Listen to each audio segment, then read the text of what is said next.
Olá, o tema da nossa aula hoje é nazifascismo. Quando a gente fala do termo nazifascismo, a gente está se referindo, mais propriamente dito, a nazismo e fascismo. Então, na aula de hoje, nós iremos debater sobre o que foi o nazismo, o que foi o fascismo, quais suas características e qual a sua relação com a Segunda Guerra Mundial. Tanto o nazismo quanto o fascismo, nós podemos classificá-las como ideologias políticas, ou seja, um conjunto de ideias políticas mais ou menos estruturadas que defendiam uma certa visão de mundo, uma certa organização de sociedade. É muito comum a gente associar também nazismo e fascismo ao termo regimes totalitários. Então vamos entender primeiro o que são regimes totalitários, para aí então a gente ter uma melhor compreensão do que foi essa ideologia nazista, do que foi a ideologia fascista. Um regime totalitário é um regime, ou seja, uma forma de organização político-social, onde a sociedade ela sofre um controle quase que total por parte de um governo. Ou seja, as pessoas não têm liberdades individuais. A sociedade é encarada como um todo, ou seja, cada um tem um papel a cumprir e as pessoas têm que cumprir esse papel. Em outras palavras, um regime totalitário é uma ditadura extremamente autoritária, se é que a gente pode falar disso, porque obviamente toda ditadura é autoritária. Em toda ditadura as pessoas não têm liberdades individuais, né? Liberdade de expressão das suas ideias, liberdade de tomar decisões, etc. Liberdade de se movimentar, de andar. Então um regime totalitário é um regime onde há uma ditadura, um governo ditatorial, e esse governo ditatorial tem a pretensão, e muitas vezes consegue, infelizmente, controlar a totalidade da vida da pessoa, ou seja, o que a pessoa pensa, o que a pessoa lê, que horas que a pessoa acorda, que horas que a pessoa dorme, como a pessoa trabalha, como é organizado o trabalho da pessoa, ou seja, há um controle total. Por isso o termo regime totalitário. Pois bem, tanto o fascismo quanto o nazismo eram ideologias políticas que visavam o quê? A construção de uma sociedade totalitária, onde existiria um Estado forte, que controlaria toda essa sociedade. Então a primeira característica da ideologia nazista e fascista é de que a sociedade tem que se comportar como um todo, não há espaço para diferença. Esse é o primeiro ponto importante que vocês têm que saber. Outra coisa também importante de salientar é que quando a gente fala em nazismo e fascismo, na verdade, o original, o primeiro, foi justamente o movimento fascista, que surge na Itália na década de 20, liderado por Benito Mussolini. O nazismo nada mais é do que o fascismo alemão, que acabou se chamando nazista, e a gente vai entender o porquê desse nome diferente. É que no caso, o fascismo alemão, ou seja, o nazismo, ele acabou se tornando mais famoso, pelos motivos errados, infelizmente, que o fascismo italiano. Então, quando a gente fala de ideologias fascistas, embora o termo original, o termo genérico é fascismo, o nazismo, como é o modelo mais famoso, acaba se sobrepondo. Então toda vez que a gente vai discutir sobre fascismo e regimes totalitários, a gente fala de nazifascismo. Como eu havia dito, o fascismo é um movimento que surge na Itália, na década de 20, liderado por Benito Mussolini. Já na década de 20, Benito Mussolini, ele toma o poder na Itália, acaba se tornando um ditador, e as suas ideias vão influenciar Adolf Hitler na Alemanha. Adolf Hitler, ele vai fundar o Partido Nazista, na década de 20 também, e aí ele só chega ao poder na década de 30. Mas ele vai colocar em prática ideias políticas de organização social que já haviam sido estabelecidas na Itália fascista. Antes da gente falar um pouco então das características do fascismo e do nazismo, a gente precisa entender por que eles surgiram então ali na Europa, né? Mais precisamente Itália e Alemanha, porque ali na década de 20, o que aconteceu? Na verdade, o fascismo e o nazismo são ideias políticas, né? Uma ideologia política de extrema direita. Eu falo isso de extrema direita porque hoje parece haver uma grande confusão. As pessoas tendem, algumas pessoas na verdade, por falta de conhecimento ou então por falta de honestidade intelectual, tentam associar o nazismo e o fascismo como movimentos de esquerda. Mas, na verdade, tanto o fascismo quanto o nazismo são movimentos de direita e, no caso, de extrema direita, ou seja, extremamente conservadores, que surgem na Europa da década de 20, basicamente por três grandes motivos. Primeiro, a Europa, década de 20, era uma Europa pós-Primeira Guerra Mundial, pós-pandemia de gripe espanhola, ou seja, um continente que testemunhou até aquele presente momento a maior guerra que já conhecida na história da humanidade, com um grau de destruição e um grau de mortes muito grandes. Esses países envolvidos no conflito, todos eles, sofreram muito com a guerra, do ponto de vista social, do ponto de vista econômico. Entre eles, a Alemanha, notadamente, foi o mais prejudicado, mas a Itália também saiu bastante prejudicada. Lembrando aqui, um pouco a nossa aula de Primeira Guerra Mundial, do nosso querido professor Jonas. A Alemanha, ela sai da Primeira Guerra Mundial como a nação culpada pela guerra, perde todas as suas colônias, é obrigada a diminuir o seu exército a patamares ínfimos, e ela ainda assume uma dívida com os países vencedores da guerra. Então, a Primeira Guerra Mundial, ela teve um desfecho catastrófico para a Alemanha. A Itália, embora não tenha sido tão prejudicada assim como foi a Alemanha pela Primeira Guerra Mundial, a Itália, quando entra na Primeira Guerra Mundial, tinha a pretensão de quê? De conquistar muitas colônias, de fazer expandir a sua economia capitalista. Isso não ocorre. A Itália acaba tendo poucos ganhos territoriais. Então a Primeira Guerra Mundial foi um desastre, tanto para a Itália quanto para a Alemanha. Tanto do ponto de vista de vidas humanas, como do ponto de vista econômico, ou seja, houve uma desorganização da economia. O segundo ponto é que ao final da década de 20, como já visto nas nossas aulas anteriores, também com o professor Jonas, há a crise de 29, a mais grave crise econômica do capitalismo até o momento presente. Hoje nós estamos vivendo ainda as consequências de uma segunda grande crise do capitalismo, que ocorreu em 2008. Mas enfim, isso é um outro assunto. O importante que vocês saibam é que essa crise econômica de 29, como já visto em aulas anteriores, trouxe consequências terríveis para o mundo inteiro. E a Europa, que mal estava se reconstruindo da Primeira Guerra Mundial, ou seja, cerca de 11 anos depois do final da Primeira Guerra Mundial, ela novamente é tragada para uma grave crise econômica. Essa crise afetou muito a Itália, mas também afetou bastante a Alemanha. Dessa junção, crise da Primeira Guerra Mundial e crise econômica, adivinha o quê? Tem como consequência o quê? Uma grave crise social nessas sociedades europeias e também no resto do mundo. É nesse contexto de enfraquecimento econômico, desemprego, miséria, fome, é nesse contexto de caos social, de pessoas desesperadas, que começam a surgir inquietações. Então, vivendo uma grande crise, essas sociedades humanas procuram buscar respostas. Lembrando que, nesse momento, tanto, por exemplo, na Alemanha como no resto do mundo ocidental, a forma de governo dominante eram as chamadas repúblicas democráticas liberais, ou seja, eram países que tinham como organização repúblicas, podiam também ser monarquias, mas haviam eleições liberais, ou seja, a população votava, escolhia os seus representantes. E nesse contexto que a gente fala em democracia liberal, a gente está querendo dizer o seguinte, que nesses países a burguesia era a elite, ou seja, os grandes empresários, os donos do cascalho, da bufunfa, do dinheiro, eles eram a elite dominante, mas eles se mantinham no poder através de processos eleitorais que eles dominavam. Por isso chamado de sociedades de democracia liberal, ou seja, as pessoas tinham liberdades individuais e, mais importante, nesses países a economia não era organizada pelo Estado, o Estado não interferia muito. Os próprios burgueses ditavam sozinhos os rumos da economia.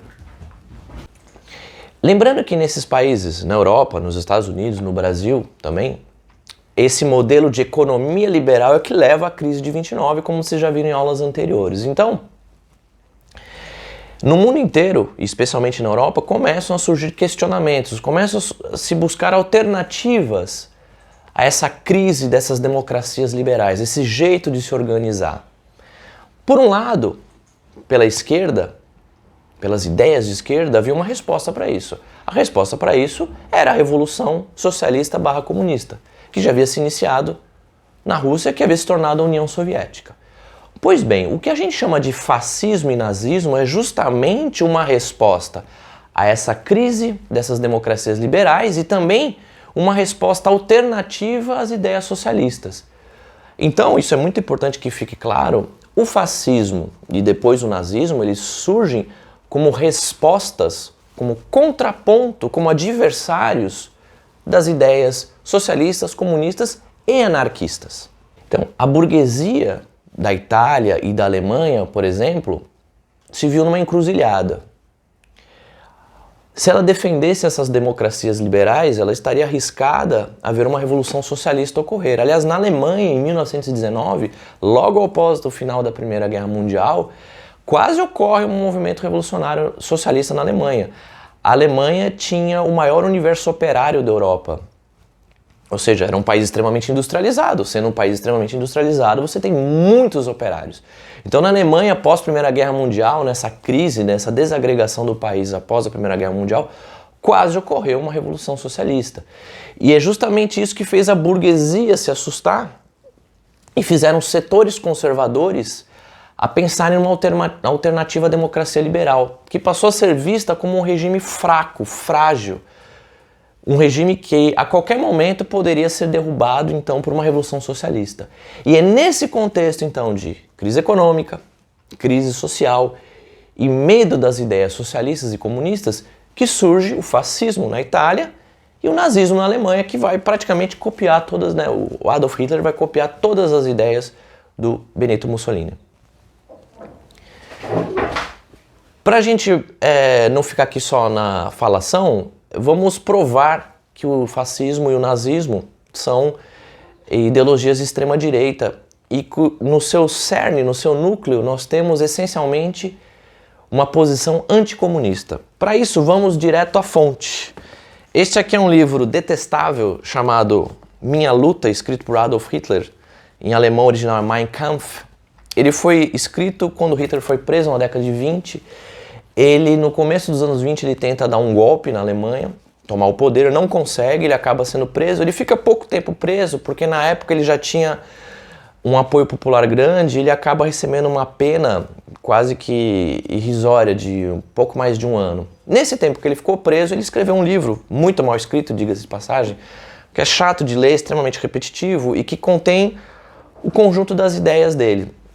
E essas ideias são, assim, racistas, enfim, vocês já provavelmente, imagino, já devem ter ouvido falar algum pouquinho disso. Mas nesse livro dele, ele deixa muito claro os dois principais aspectos do pensamento dele. O primeiro é o anticomunismo, que ele associa também ao judaísmo na cabeça do Adolf Hitler. Judaísmo, comunismo e socialismo eram uma coisa só. Então ele tem um profundo ódio dos judeus e vai culpar os judeus pelas ideias socialistas que ameaçam o país dele. Então na cabeça dele, a Alemanha estava sendo invadida por judeus e os judeus iam implantar um regime socialista. Então vamos ver, em várias partes do texto ele fala sobre isso, mas vamos ver só uma. O marxismo, fazendo aqui uma referência a Karl Marx, o pai do socialismo científico, que tinha uma ascendência judaica, embora ele próprio não fosse praticante da religião. Então abre aspas, diz o Adolf Hitler.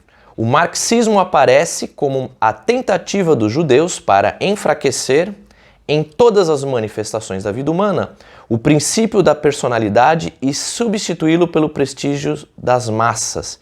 Em política, o marxismo tem a sua forma de expressão no regime parlamentar, cujos efeitos sentimos desde as menores células da comunidade até as posições mais eminentes do Reich. Quando ele fala em Reich, ele está se referindo ao governo alemão. A gente poderia traduzir isso talvez como império em alemão, não sei se é a tradução mais correta. Talvez vai aparecer um quadrinho aqui em algum lugar com a tradução correta disso. Mas enfim, como fica claro nesse trecho, e na obra dele esse tipo de fala aparece diversas vezes. Ele vai então associar o quê? Comunismo, socialismo, marxismo, anarquismo ao judaísmo e vai dizer, ó, isso é um câncer na nossa sociedade. Ele contrapõe isso ao quê? A um governo extremamente forte, regido pela superioridade da raça ariana. E é aqui que a gente tem que fazer um outro comentário importante. Enquanto o fascismo, quando surge na Itália, pregava apenas um governo forte, ditatorial, etc., de perseguição ao comunismo, o Hitler vai dar uma inovadinha, né? Qual é a cereja do bolo do nazismo? Ele vai pegar todas essas ideias fascistas do Benito Mussolini e ele vai acrescentar uma teoria racial, uma teoria de superioridade racial. Isso, obviamente, na cabeça dele, tá? Porque isso não existe de verdade, né? Ele vai dizer o quê? Que existem raças superiores e raças inferiores. E que é legítimo que as raças superiores dominem as raças inferiores. Mas ele vai fazer um alerta. As raças inferiores, na tentativa de sobreviver, vão se utilizar de artimanhas para conquistar as raças superiores. E ele vai colocar o seguinte, que a raça alemã, a raça germânica, era uma raça superior que estava ameaçada pela raça judia. Muitas aspas aí, por favor. E como é que essa raça judia inferior fazia, então, poderia fazer para tentar dominar os alemães germânicos, arianos, brancos de olhos azuis superiores? Através de uma tática suja que ele vai dizer que é justamente as ideias socialistas e comunistas. Então, eu sei que isso parece um absurdo, e é um absurdo, mas essas são as ideias assim do Hitler. E o mais assustador, essas ideias se tornaram dominantes nessa Europa, não apenas na Alemanha e na Itália. Essas ideias fascistas, nazifascistas, elas vão se espalhar pelo mundo. O governo do Getúlio Vargas, como nós vimos em aulas anteriores, ele vai se influenciar um pouco pelas ideias nazifascistas. Nos Estados Unidos, apesar do governo norte-americano não adotar essa política, vão surgir muitas organizações nazistas, né, de apoio a essas ideias racistas. Algumas organizações racistas que já existiam, como a Ku Klux Klan, que infelizmente, é uma sociedade que prega a supremacia do branco sobre o negro nos Estados Unidos, que surge nos Estados Unidos após a Guerra Civil, né, que com ela vem a abolição da escravidão nos Estados Unidos. Essas organizações da Ku Klux Klan, ela vai adotar alguma dessas ideias fascistas, especialmente essa questão racial. Outras nações europeias também vão organizar regimes fascistas, embora não tenham ficado tão famosos assim. Nós vamos ter o salazarismo em Portugal e nós vamos ter o franquismo na Espanha. Vamos fazer uma outra leitura de um trecho também para ilustrar essa questão racial. Então, para o nosso triste Hitler, ele dizia o seguinte. O que ele dizia? Eu tinha separado aqui, onde eu tenho tanto nojo desse livro que eu não consigo achar.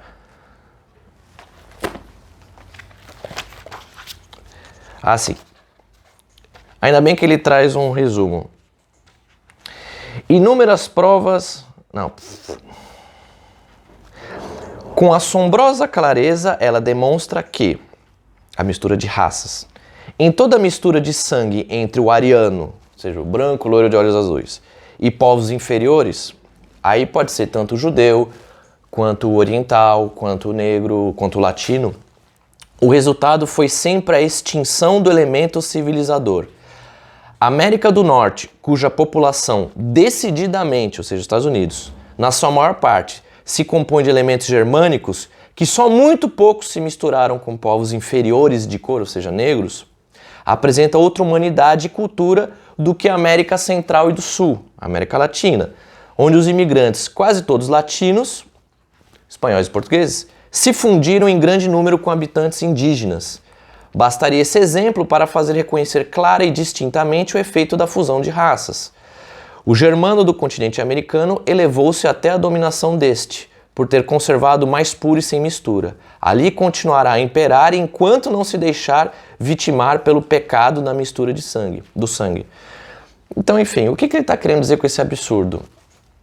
As raças superiores, elas não podem se misturar com as raças inferiores. Por quê? Ele vai dizer o seguinte: em outras palavras, o resultado de cruzamento de raças é, portanto, sempre o seguinte: rebaixamento do nível da raça mais forte, regresso físico e intelectual.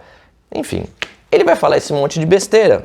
E são um monte de besteiras, mas a gente tem que deixar claro que são um monte de besteiras. Mas o importante é, ele levava isso a sério, e as pessoas também levavam isso a sério. Então, essa é uma distinção importante aqui. As ideologias nazifascistas, elas carregam com si, e aí no caso é a contribuição alemã, com uma questão racial muito importante. E no caso do nazifascismo da década de 20 e 30, A ideia de que, né, o europeu branco, ele era uma raça superior, logo ele tem uma cultura superior, logo ele tem direito a conquistar os territórios e dominar os territórios dos outros povos ditos inferiores. Então, quando a gente fala de raça, a gente falar de raça se referindo a cachorros e gatos não tem o menor problema. Mas isso não se aplica a seres humanos. Quando a gente fala a raça branca, a raça negra, a raça roxa, ou o que quer que seja, esse é um termo racista, preconceituoso e pseudocientífico. Quando a gente fala pseudocientífico, a gente quer dizer o seguinte, que parece como ciência, parece como conhecimento, mas não é. É um termo do final do século XIX, começo do século XX. Hoje, nós, bons historiadores, sociólogos, biólogos, etc., nós não classificamos os seres humanos como raças. Nós classificamos os seres humanos como os grupos étnicos. Um grupo étnico é um conjunto de pessoas que têm características físicas, mas mais importante, características culturais, que se sobrepõem às questões físicas. Em outras palavras, não existe nenhum estudo científico que comprove a superioridade do branco sobre o negro ou a inferioridade do branco sobre o negro. Na verdade, o ser humano é extremamente plural e a própria definição de branco não faz o menor sentido. Ainda mais num país como o Brasil, onde a gente tem... Se você basta andar na rua 2 ou 3 quadras, você vai ver que você vai encontrar 10 pessoas. Bom, hoje, por causa do isolamento, talvez não, mas você encontraria 10 pessoas, cada um tem um tom de pele diferente. Mas, enfim, para o fascismo e para o nazismo, essas ideias racistas, absurdas ou não, são absurdas sim, elas fazem parte elas são essenciais. O que nos leva a uma outra característica da ideologia nazista e fascista. Como eles pregavam uma superioridade racial, logo eles diziam o seguinte, olha, uma raça superior pode dominar as outras raças, um povo superior pode dominar os outros.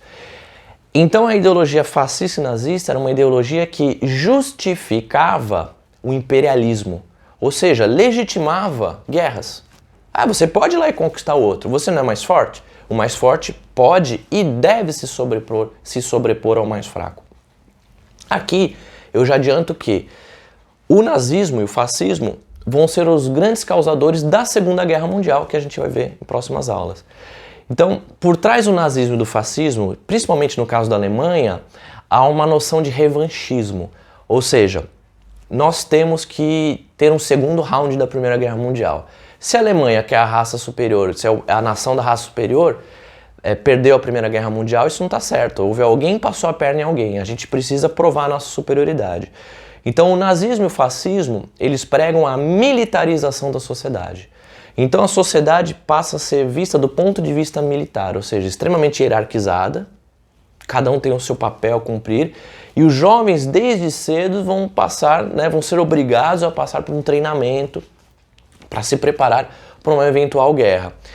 Isso foi mais forte na Alemanha do que na Itália fascista, mas, enfim, acabou também ocorrendo na Itália fascista. Bom, nós falamos aqui de 3 características principais da ideologia nazifascista. A gente falou, primeiro, do anticomunismo, antissocialismo, a gente falou da questão racial, né, principalmente no caso da Alemanha, contra o judeu, que é associado ao socialismo e ao nazismo, e a gente fala, que é associado ao socialismo e o comunismo. E nós falamos da terceira característica, que é a militarização da sociedade. Mas existem outras características importantes de um regime ditatorial totalitário. Nesses regimes totalitários, tanto na Itália fascista com Mussolini, quando ele toma o poder, quanto na Alemanha nazista com Hitler, quando ele toma o poder em 1933, outro aspecto importante desse regime totalitário é a perseguição a qualquer tipo de oposição. Então, todos aqueles que se colocam contra o governo são perseguidos, e quando eu digo perseguidos, não é que eles são xingados na rua, não. Eles são presos, torturados e eventualmente assassinados. Então, se é um regime totalitário, se a sociedade tem que ser organizada em torno de uma única ideia, uma ideia não pode ter 2 ou 3 ideias. Então, todo tipo de oposição é perseguida. Então, a pessoa podia ser a nazista mais fanática do mundo. Se de uma hora para outra ela discordou de alguma coisa do Hitler e passou a criticá-lo, essa pessoa seria perseguida e presa. Outra característica importante: controle dos meios de comunicação. Para você ter um Estado totalitário, um Estado que, né, controle, que organize toda a sociedade, né, que prenda toda a sociedade, você precisa controlar a transmissão das ideias. Então, tanto na Itália fascista quanto na Alemanha nazista, uma vez no poder, os fascistas e os nazistas passaram a exercer um controle quase que total sobre os meios de comunicação. Quais eram os meios de comunicação dominantes na Europa das décadas de 20 e 30? Rádio e jornais. Então, tanto o rádio quanto o jornal, os jornais, passaram apenas a transmitir ideias favoráveis a esses regimes, a esses governos. O Hitler é o máximo, o Mussolini é o máximo. O Hitler, no caso da Alemanha, era chamado de Führer. A gente pode traduzir essa palavra como uma espécie de líder. Ele era o líder, né, o pai da Alemanha, né? Todo mundo tinha que seguir ele. Ele era infalível. Se ele falava que o país tinha que ir naquela direção, o país tinha que ir naquela direção. Mesmo que essa direção fosse o quê? A guerra e o extermínio dos judeus, por exemplo. Se a gente parasse para pensar nos dias atuais, como um governo neonazista, por exemplo, quais seriam os meios de comunicação que um governo neonazista teria que controlar? O rádio, o jornal? Também. Mas quais são os meios de comunicação dominantes na nossa sociedade atual? São dois: televisão e a internet. Facebook, WhatsApp, YouTube. Então um governo neonazista tentaria controlar esses meios de comunicação. O Benito Mussolini vai tomar o poder na Itália na década de 20 e ele vai formar uma espécie de milícia. A gente fala em milícia, a gente está falando aí de uma organização paramilitar, ou seja, é um exército que não é ligado ao Estado, é um exército particular. Então, ele toma o poder na Itália na década de 20 e o Hitler vai fazer a mesma coisa na Alemanha. O Hitler ele vai, num primeiro momento, fundar as chamadas SA, que eram uma espécie de organizações para ex-combatentes da Primeira Guerra Mundial. Como a Alemanha, pós-Primeira Guerra Mundial, teve que desmontar o seu exército como parte do acordo do Tratado de Versalhes, muitos soldados ficaram desempregados. E eles começaram a se aglomerar em torno do Hitler. E ele funda a SA. Posteriormente, a SA vai virar a SS, que é um termo alemão, vai aparecer num quadrinho aqui, que a gente pode traduzir como tropa de choque, talvez seja uma tradução mais próxima, né? Mas de qualquer maneira, basta entender que essas organizações eram grupos paramilitares, milícias, que atuavam em torno do Hitler. No caso da Alemanha, como o exército alemão foi praticamente reduzindo a nada, a um efetivo militar minúsculo, essas milícias tornaram o Hitler muito poderoso e colaboraram para ele chegar ao poder. E curiosamente, até 1929 os alemães não tinham um desempenho muito bom nas urnas. Mas a partir de 29, com a crise econômica, a Alemanha foi afetada, talvez junto com os Estados Unidos tenha sido o país mais afetado pela crise de 29, talvez até mais que os Estados Unidos, onde ocorreram milhões de pessoas ficaram desempregadas, milhares de empresas fecharam, a inflação disparou. A partir de 29, os nazistas passam a vencer muitas eleições e aí eles conseguem muitos assentos no Reichstag. Seria o equivalente a um parlamento alemão. E aí em 33, o presidente alemão, ele indica o Hitler, em função do partido nazista ter muitas cadeiras no parlamento alemão, né, ou seja, o partido nazista ter ficado poderoso, ele indica o Hitler para ser o chanceler, seria o equivalente ao primeiro-ministro. No ano seguinte, esse presidente ele morre, em 1934, e aí o Hitler aprova uma lei que, embora fosse inconstitucional, ele aprova uma lei onde ele vai acumular os cargos de presidente e chanceler, e aí sim ele vai se autodenominar o Führer, o líder da sociedade alemã. E a partir daí, a Alemanha vai entrar numa rota praticamente sem volta de construção de talvez a ditadura mais totalitária que já existiu na nossa história. Os partidos vão ser abolidos, o Hitler vai substituir a bandeira alemã pela suástica, que era o símbolo do partido nazista. E aqui é importante fazer uma distinção, né? A suástica é um símbolo religioso, no caso o Hitler provavelmente se baseou na suástica hindu. Mas a suástica é o símbolo religioso que existe em várias culturas, ninguém sabe exatamente ao certo a origem desse símbolo. Ela possui uma infinidade de significados. Alguns associam a suástica com um símbolo de prosperidade, mas enfim, para o Hitler, ele viu a suástica como um símbolo que unia o passado germânico lá atrás com a sociedade alemã atual. Então ele tinha essa característica de unir o passado e o futuro, e ele acaba estabelecendo a suástica alemã.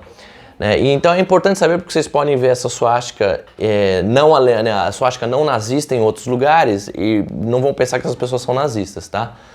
Então a suástica, que vai aparecer aqui no quadrinho, a suástica alemã, ela tem essa inclinação. Só para vocês terem uma noção do que seria um lema de um regime ditatorial totalitário. Então o lema da Alemanha nazista era Deutsch über alles, algo como Alemanha acima de tudo, ou seja, acima de tudo está a Alemanha, ninguém pode ter uma palavra, ninguém pode falar contra isso, mas enfim, esse era o lema deles. A partir então de 1934 em diante, o Hitler ele vai perseguir a oposição, então judeus, os judeus, as pessoas ligadas aos movimentos socialistas e comunistas vão perder seus empregos, não vão poder ser funcionários públicos, não vão poder ser professores. Essas pessoas vão ser presas, vão se construindo os campos de concentração. Esses campos de concentração ainda não são campos de extermínio, mas as pessoas já vão começar a ser torturadas e mortas nesse período. Negros, ciganos, deficientes físicos também vão ser presos, torturados. Os deficientes físicos, ou seja, qualquer pessoa que tivesse algum tipo de deficiência física ou mental, elas já vão começar a ser executadas, porque havia um ideal de pureza racial. Então tudo que saísse fora dessa pureza racial tinha que ser eliminado dentro da sociedade alemã. Então pessoas com diversos tipos de deficiência física e mental vão ser exterminadas, essa é a palavra. Não existe, não vão ficar aqui floreando o que não precisa ser floreado, vão ser exterminadas. Mas os campos de concentração, de extermínio dos judeus, eles só vão se configurar como campos de extermínio depois do começo da Segunda Guerra Mundial, mais precisamente a partir de 1942. Até aquele momento os judeus vão perder suas propriedades, vão perder seus empregos, vão ser obrigados a viver confinados em guetos, em situações de miséria extrema, mas aos trancos e barrancos vão sobrevivendo. E aí, conforme começa a Segunda Guerra Mundial, o Hitler perde a paciência definitivamente, e decide exterminar de uma vez por todos. Mas isso nós vamos ver com mais calma um pouco mais para frente na aula de Segunda Guerra Mundial. O Hitler ele vai tentar reanexar territórios que a Alemanha havia perdido ao longo da após a Primeira Guerra Mundial. Ele vai rearmar o seu exército. Então, desde o começo, o Hitler foi muito claro que buscava uma revanche, buscava uma guerra. No caso da Itália fascista, o Benito Mussolini não tinha muito esse interesse, ele sabia das limitações militares da Itália, mas o Hitler não. O Hitler estava totalmente disposto a criar uma segunda guerra. E vocês podem se perguntar, mas por que a Inglaterra e a França, então, as tradicionais rivais da Alemanha, permitiram então o refortalecimento da Alemanha nazista, permitiram o Hitler continuar no poder?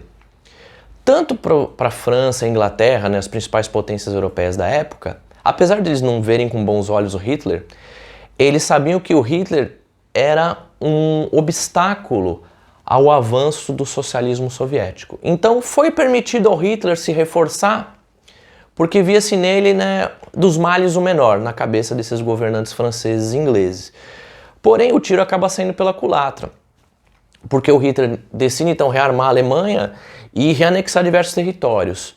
Ele vai reanexar alguns, como parte da Tchecoslováquia, ele vai remilitarizar os Sudetos, ali, a região fronteiriça entre França e Alemanha, e ele vai decidir invadir a Polônia. E a Polônia era o único país entre a Alemanha e a União Soviética. O grande desejo do Hitler, na verdade, era invadir a União Soviética, exterminar os eslavos. Esses povos do leste europeu, para o Hitler, na verdade, na cabeça dele, eram um bando de judeus inferiores e logo deveriam ser exterminados. Então ele desejaria invadir a União Soviética, exterminar as populações que lá habitavam e colonizar aquele extenso território com alemães. Porque ele diz o seguinte: a Alemanha, que tem uma população superior, está sufocada num território apertado. Ela precisa de um espaço vital. Ou seja, ela precisa de mais territórios. Porém, Entre a Alemanha e a União Soviética existia a Polônia. E a Polônia foi um país criado pós Primeira Guerra Mundial e que tinha como aliado a França e a Inglaterra. Conforme em 1939 Hitler invade a Polônia, inicia-se então a Segunda Guerra Mundial. Mas isso a gente vai falar na nossa próxima aula. É importante então falar um pouquinho, quando a gente fala de nazifascismo, infelizmente essa é uma história que não acabou. A gente fala isso não acabou porque as ideias nazistas e as ideias fascistas, elas não desaparecem com a vitória dos aliados sobre os nazistas e fascistas na Segunda Guerra Mundial, que vocês vão ver na próxima aula. Mas essas ideias continuaram existindo. E provavelmente hoje o país com o maior movimento neonazista do mundo seja os Estados Unidos. Mas aqui no Brasil nós também temos movimentos neonazistas, infelizmente, que pregam ódio ao negro, ao nordestino, né? Eu imagino que vocês podem já ter visto notícias sobre isso, né? E em várias partes do mundo esses movimentos neonazistas existem. A diferença é que esses movimentos neonazistas, nós chamamos eles de novo, neonazistas, para diferenciar do nazismo e do fascismo clássico da década de 20 ou 30. E também a título de curiosidade, como essa foi uma aula bastante densa e eu imagino que seja um assunto de interesse, aqui uma bibliografia sobre o tema que eu utilizei para essa videoaula. Nós temos aqui um clássico sobre o assunto, é uma biografia do Hitler, de um historiador alemão já falecido chamado Joachim Fest. Essa aqui é a edição de bolso da Saraiva, ou fazendo merchan aqui, em 2 volumes. É relativamente acessível, não é muito caro não. Para quem se interessa sobre a vida do Hitler, é uma obra fundamental.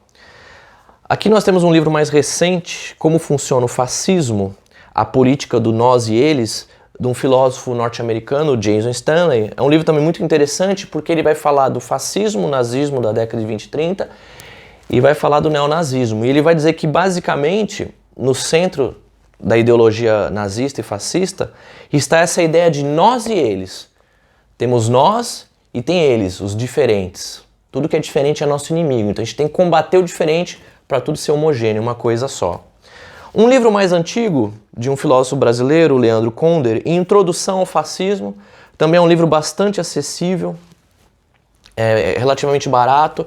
É um livro da década de 70, mas faz uma boa análise sobre o nazismo e fala depois como os historiadores encararam o nazismo, né? Quem chamou o nazismo de direita ou de extrema direita, quem chamou o nazismo de uma coisa completamente diferente, nem de esquerda nem de direita, enfim. Um outro clássico sobre o assunto é o livro Psicologia de Massas do Fascismo, de Wilhelm Reich. Ele é um psiquiatra e psicólogo, fundou uma escola psicológica. Ele, a princípio, era psicanalista, né? Ele estudou com Freud, mas ele acaba se separando. E na década de 30, conforme os nazistas estão tomando o poder na Alemanha, ele vai escrever esse livro. E aí ele apresenta uma interpretação do nazismo do ponto de vista psicológico. E ele vai dizer o seguinte, que é uma ideia muito fascinante. Primeiro, ele vai chamar o nazismo e o fascismo de uma doença mental social, ou seja, uma doença coletiva, mais do que uma ideologia política. Ele vai falar, uma ideologia política que reflete, na verdade, uma perversidade, uma doença mental. E ele vai dizer assim que no núcleo do nazismo e do fascismo está a ideia de repressão sexual. Então as pessoas têm que ter a sua sexualidade controlada. Notoriamente os nazistas perseguiam os homossexuais. E aqui 2 obras que eu considero fundamentais para entender o ponto de vista daqueles que foram perseguidos. Nós temos aqui Primo Levi, É Isto um Homem? E A Noite, de Elie Wiesel. Ambos judeus, o Elie Wiesel um judeu polonês, se eu não estou enganado, e o Primo Levi um judeu italiano. Ambos foram presos e enviados para Auschwitz, o maior campo de concentração. Falaremos isso em aulas mais para frente. E eles escrevem relatos das atrocidades que eles passaram por lá, né? Seus familiares, praticamente todos, foram assassinados nas câmaras de gás, morrendo sufocados. Eles realizaram trabalho escravo, né, nesses campos de concentração para ajudar, foram obrigados a ajudar o esforço de guerra alemão. Então também são livros que são fáceis de achar, dá para comprar pela internet, não precisa sair de casa, e são é uma leitura pesada, não é uma leitura fácil, não que seja difícil de ler, mas enfim, são tragédias. Mas é aquele negócio, né? A gente tem que estudar os erros do passado para impedir que esses erros aconteçam de novo no presente. Esse é um dos principais objetivos da ciência da história. Bom, gente, é isso. Então essa é a nossa aula de nazismo e fascismo, só fazendo aqui um resuminho. Então se liga aí que é hora da revisão. Então nazismo e fascismo são ideologias políticas totalitárias que surgem na Europa da década de 20, pós Primeira Guerra Mundial e também depois pós crise econômica de 29, como resposta às ideias socialistas e comunistas, como uma alternativa de direita, de extrema direita. A ideologia nazi-fascista então pregava a construção de um Estado totalitário, uma ditadura ferrenha que controlasse a população, que controlasse tudo, controlasse os meios de comunicação e que pregava a perseguição aos opositores e aos elementos indesejáveis, judeus, negros, comunistas, deficientes físicos e qualquer um que se opusesse então a essa ditadura. E pregava também a militarização da sociedade. E essas ideias que tomam poder na Itália, na Itália, na Espanha, em Portugal e na Alemanha, mas principalmente na Alemanha, é o nazismo alemão que vai levar a Europa à Segunda Guerra Mundial, como já foi adiantado nessa aula. Mas na próxima aula da Segunda Guerra Mundial vocês vão ver isso um pouco mais em detalhes. É isso, gente. Muito obrigado pela atenção. Bons exercícios.